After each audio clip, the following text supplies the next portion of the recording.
how do you avoid creating self-fulfilling prophecies or trying to cling to these because that's a safe thing that can happen instead of, well, let's be open to what is beyond the system that we have now? The two best things I have found is the first one is exposure.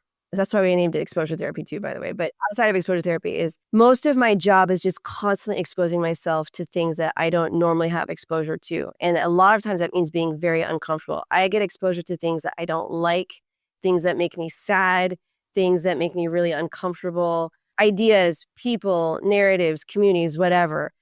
Being constantly exposed is one, very emotionally taxing, but also it's like a job. You have to constantly be seeking out signals that you don't see in other places because every trend starts as an anomaly, right? Every anomaly matters because it could become the norm.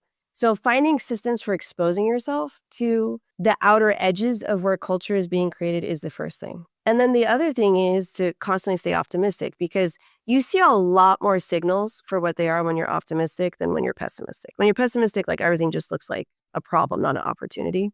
But when you're optimistic, you can make connections that you can't make in other contexts.